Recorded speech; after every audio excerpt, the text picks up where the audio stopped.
4 hour news আপডেটে আপনাদের সকলকে স্বাগত জানাই। আজকে যে গুরুত্বপূর্ণ আপডেটটি উঠে এসেছে, যেটা আমার সকল কর্মচারী বন্ধুদের জন্য অবশ্যই আজকে শেয়ার করব।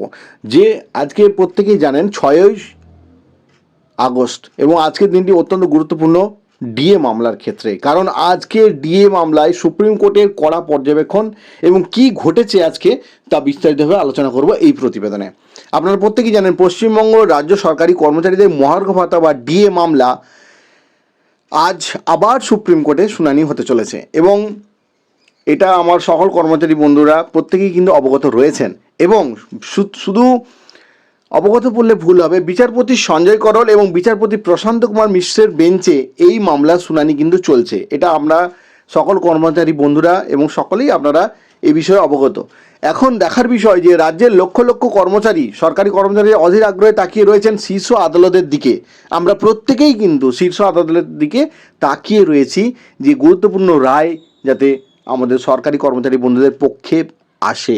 কবে মিটবে এই দীর্ঘদিনের বঞ্চনা? আসুন আমরা এই সাম্প্রতিক মামলার পরিস্থিতি এবং কিছু গুরুত্বপূর্ণ তথ্য বিস্তারিতভাবে আজকে জানাবো এই প্রতিবেদনের মাধ্যমে। মামলার মূল বিষয়বস্তু কী ছিল, এটা সকলের কাছেই কিন্তু প্রশ্ন রয়েছে। যে রাজ্য সরকারি কর্মীরা বকেয়া ডিএ নিয়ে এই মামলা কিন্তু আজকের নয়, দীর্ঘদিনের।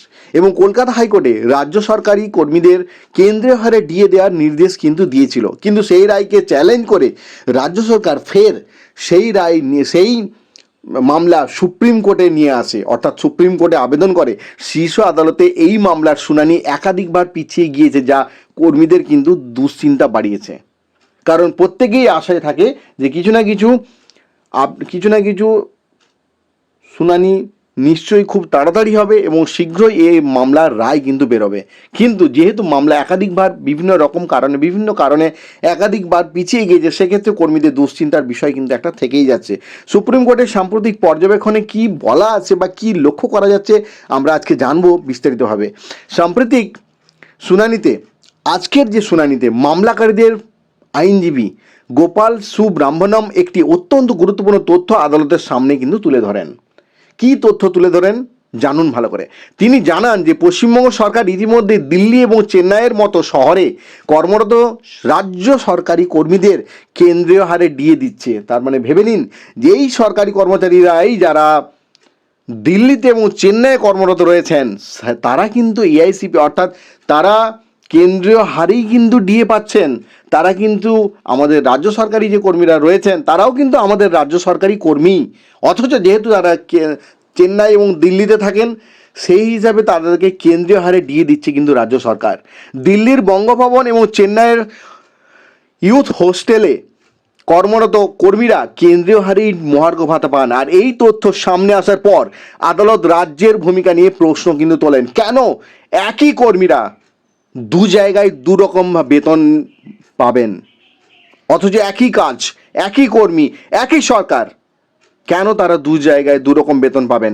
এক জায়গায় তারা বঞ্চনার শিকার হচ্ছেন, আরেক জায়গায় তারা কেন্দ্রীয় হারে ডিএ পাচ্ছেন। কেন? প্রশ্ন কিন্তু সকলই থাকবে আমার সকল কর্মচারী বন্ধুদের মনে। বিচারপতি মিশ্র প্রশ্ন করেন, একই রাজ্যে কর্মরত কর্মীদের জন্য দুরকম ডিএ কি করে সম্ভব এরকম? প্রশ্নের উত্তরে আইনজীবী জানান যে এই নিয়ম বহুদিন ধরে, অর্থাৎ সরকারি আইনজীবী জানাচ্ছেন যে এই নিয়ম কিন্তু বহু বছর ধরেই চলে আসছে। এমনকি 2019-এর রোপা নিয়মাবলী প্রকাশের পরও 2020 সালে 1 জানুয়ারি থেকে বঙ্গভবনের কর্মীদের কেন্দ্রীয় হারে ডিএ এবং বাড়ি ভাড়া ভাতা দেওয়ার জন্য সরকারি নির্দেশিকা জারি হয়েছিল। আদালত এই প্রসঙ্গে একটি তাৎপর্যপূর্ণ কিন্তু মন্তব্য করে। পর্যবেক্ষণ করা হয় যে রাজ্য সরকার পুরনো দিনের মহাজনের মতো টাকা বাঁচিয়ে অন্য কাজে ব্যবহার করছে বলে মনে হচ্ছে। তাহলে বুঝতেই পারছেন যে এই মন্তব্যে রাজ্য সরকার অস্বস্তি বাড়িয়েছে। রাজ্য সরকারের অস্বস্তি বাড়ানোরই কারণ, তার কারণ রাজ্য সরকার নিশ্চয়ই এইরকম কোনো অভিসন্ধি তৈরি করে রাজ্য সরকারি কর্মীদের রাজ্য সরকারি কর্মীদেরকে বঞ্চিত করছেন। রাজ্য সরকারি কর্মীদের সংগঠনগুলির মূল দাবি কী ছিল? মূল দাবি ছিল কেন্দ্রীয় সরকারি কর্মীদের সমান হারে ডিএ দিতে হবে। তাদের মতে মূল্য বৃদ্ধির বাজারে জীবন ধারণের জন্য এই মহার্ঘ ভাতা অত্যন্ত জরুরি, কারণ এখন জিনিসপত্রের যে পরিমাণ দাম বাড়ছে সেই হিসাবে দেখতে গেলে রাজ্য সরকারি কর্মীদের অবশ্যই মহার্ঘ ভাতা দেওয়া উচিত এবং সেটা কেন্দ্রীয় হারেই।